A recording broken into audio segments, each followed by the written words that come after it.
Here's something that should terrify you. The average person who makes 6 figures a year will retire with less than $200,000 in savings. Meanwhile, a janitor who never earned more than $35,000 a year left behind an $8 million fortune when he died. His name was Ronald Reed. He mopped floors and pumped gas for a living, and he beat almost every doctor, lawyer, and executive in his town at the one game that actually matters. So the question isn't how much you earn. The question is why smart, hard-working people who earn more than Ronald Reed ever did, still end up with nothing. If understanding how money really works matters to you, consider subscribing. Every week, we uncover the financial decisions that quietly shape your future. Now, let's see what happened to Alex and Chris. Alex and Chris grew up 2 streets apart in Columbus, Ohio. Same high school, same graduating class. Both landed marketing jobs at 24, both earning $58,000 a year. Same rent, same gym membership, same weekend plans. By every measure that matters on paper, they were the same person. But by the time they turned 45, one of them had a net worth of $1.4 million. The other had $61,000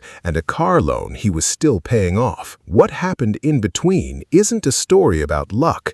It's not a story about a stock tip or an inheritance. It's a story about a handful of quiet decisions repeated for 2 decades that most people never even notice they're making. Why does one identical starting point produce 2 completely different lives? Why do the numbers, not the intentions, decide who wins? And why does the responsible choice sometimes turn out to be the trap? Let's start with the decision most people think doesn't matter at all. At 26, Alex bought a brand new car, a silver sedan, financed over 6 years, $460 a month. It felt earned. He'd worked hard, and driving something that looked successful felt like proof of it. Chris bought a 4-year-old used sedan in cash, $9,000 total, no payments, nothing to prove. Here's the twist almost nobody expects. For the first 2 years, Chris looked like he'd made the mistake. His used car needed a transmission repair that cost $1,800. Alex's new car came with a warranty, roadside assistance, and 0 surprises. At dinner parties, people complimented Alex's car. Nobody complimented Chris's. For a moment, it actually looked like Alex had won. This is the part financial advice always skips. Sometimes the expensive choice really does perform better in the short run. Reliability has value. Safety has value. Peace of mind has value. If we stopped the story here, Alex would be the smarter one. But money isn't judged after 2 years. It's judged after 20. Alex replaced that car 3 more times over the next 18 years, always financing, always trading in early. Chris kept driving used cars, paying cash, and investing the difference, roughly $400 a month, into an index fund tracking the S&P 500 at a conservative long-term average return of around 7% after inflation. $400 a month for 18 years doesn't just add up, it multiplies. Chris's boring decision quietly became worth over $170,000. Alex's car payments over the same period produced exactly one thing: cars that were worth less the moment he drove them off the lot. At 29, both men bought homes in the same neighborhood, worth almost exactly the same amount. Alex stretched his budget for a house with a pool,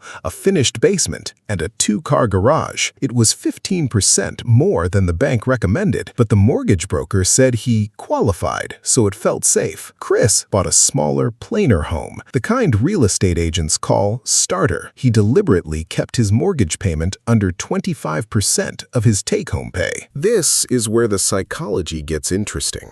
Behavioral economists call what Alex did lifestyle inflation, the almost invisible habit of letting spending rise to match or slightly exceed income. It doesn't feel like overspending. It feels like finally being able to afford the life you deserve. There's a second force at work 2. Status signaling. Humans are wired to broadcast success to their social circle. A pool isn't just a pool, it's a message, and the brain treats that message as almost as rewarding as the money itself. Chris felt the pull too, he just didn't act on it. Every year, when friends upgraded their homes, cars, and vacations, some part of him wondered if he was falling behind. That feeling has a name: present bias, our tendency to overvalue immediate rewards and underweight future ones. It's not stupidity, it's how every human brain is built. The people who build wealth aren't the ones who don't feel this pull, they're the ones who feel it and act anyway. Let's jump forward to age 45 and look at the full picture. Alex, $61,000 in savings, a mortgage with 19 years left, 2 car payments,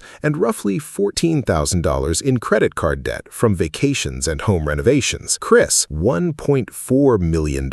Mortgage almost paid off, no car payments, no credit card debt, same income, same city, same 19 years. The gap isn't $50,000, it's not $200,000, it's over $1.3 million, built entirely from the space between what they earned and what they spent, invested consistently, and left alone to compound. This is the part almost nobody visualizes correctly. Compounding doesn't look like a line. It looks like almost nothing for a decade, and then it looks like an explosion. For the first 10 years, Chris's investment account barely looked different from a regular savings account. If you'd shown him the balance at year 8 and told him this decision would be worth over $1 million one day, he probably wouldn't have believed you. That flat, boring middle section is exactly why most people quit. The reward is invisible for years before it becomes undeniable. Here's the part that complicates the story on purpose. Alex isn't reckless. Alex isn't foolish. Every single decision he made was reasonable in isolation. A reliable new car is a reasonable want. A comfortable home for your family is a reasonable want. Enjoying your life while you're young is a reasonable want. The tragedy isn't that Alex made one bad decision. It's that he made dozens of individually defensible decisions that, stacked together over 2 decades, quietly built a different financial reality than the one he intended. This is called the compounding of small decisions,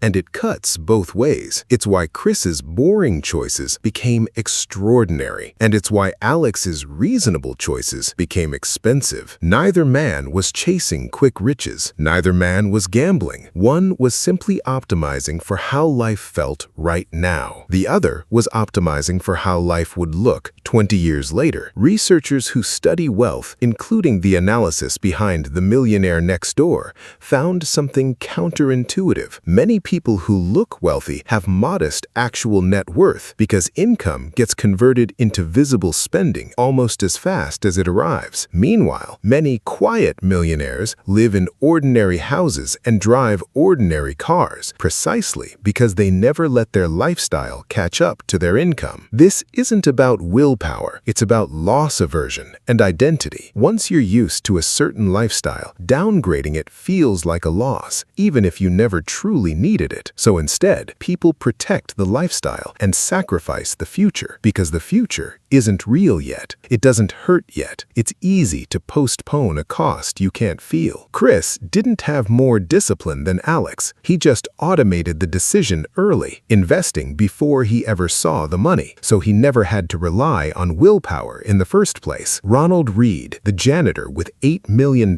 wasn't hiding a secret formula. He simply never let his spending catch up to his income, and he let time do what time does. Alex and Chris started at the exact same place, same income, same city, same opportunities. What separated them wasn't intelligence, and it wasn't luck. It was the quiet difference between spending to feel rich today and investing to become rich later. A difference so small in any single month that it's nearly invisible, and so large over 20 years that it becomes the whole story. Most people don't fail to build wealth because they make one catastrophic mistake. They fail because nobody ever shows them the invisible decade, the years where the boring choice looks like it's losing, right before it quietly wins everything.